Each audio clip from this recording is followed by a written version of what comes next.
Mes chers confrères, chers amis qui nous suivez sur ce site de la province de France, bonjour et heureuse fête de Pâques à tous. Le Christ est ressuscité, alléluia. Il est vraiment ressuscité, alléluia. Avec cette deuxième vidéo, je viens vous partager quelques nouvelles. Une fois de plus, nous arrivons au terme de 4 semaines de confinement. Le président de la République, ce soir à la télévision, va sans doute annoncer que nous ne sommes pas encore au bout de nos peines. Les corps et les esprits commencent à fatiguer ici ou là, surtout pour les personnes qui vivent cette période dans un grand isolement. Téléphone, internet, télévision, lecture, écriture peut-être, prière, occupent bien les journées, bien sûr, mais nous sommes des êtres éminemment sociaux et nous mesurons combien être en contact également physique avec les autres nous est viscéralement vital. Nous ne sortirons pas tous indemnes de cette expérience.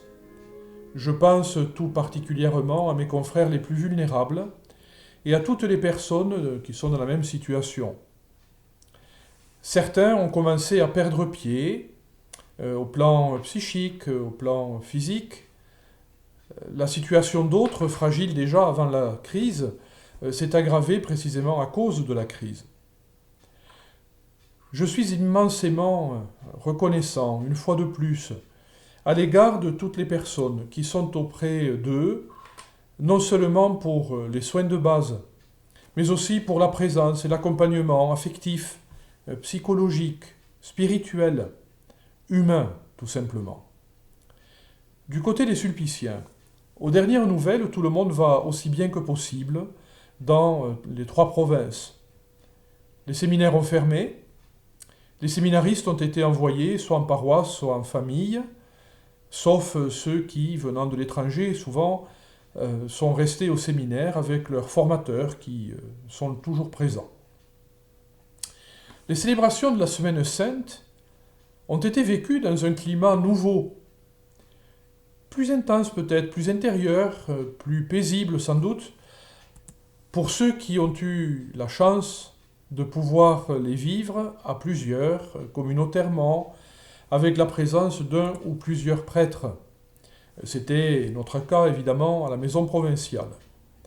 Pour d'autres, ces célébrations ont été vécues dans une grande solitude, accompagnées par les efforts considérables faits par les diocèses, par les paroisses, pour soutenir les liens communautaires par Internet ou autrement.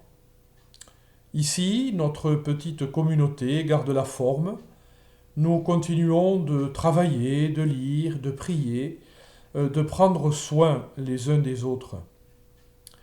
Du côté du chantier de la maison, de toutes petites équipes se relaient pour achever quelques finitions, ne pas arrêter totalement l'avancée de la rénovation de cette maison. 2 ou 3 ouvriers sont là tous les jours, au lieu de 50 ou plus avant la crise, ainsi que notre économe provincial adjoint. Les autres membres du personnel sont présents autrement.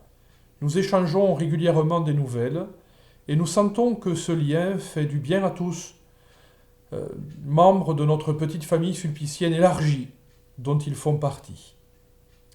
Quelques sons rituels également font du bien. Tous les jours, à 20h, le joyeux tintamarre qui résonne dans notre rue associe tous les voisins dans un même geste de reconnaissance pour tous ceux et celles qui travaillent et luttent contre la maladie. La nuit du jeudi saint ou la nuit de Pâques, les cloches de Saint-Sulpice convoquaient à la joie, cette joie que rien ni personne ne peut nous ravir, dit l'Écriture. Ces sons nous font du bien. Malgré l'inquiétude, la peur du lendemain, notamment au plan économique et social, malgré les incertitudes sur quand et comment tout cela va finir, malgré tout ce qui peut légitimement nous attrister, j'aime nous inviter tous finalement, à laisser la joie de Pâques nous rejoindre et nous assurer intérieurement. La vie que Dieu donne et renouvelle balaie tout ce qui la menace et tout ce qui l'abîme. Christ est ressuscité, alléluia, il est vraiment ressuscité, alléluia.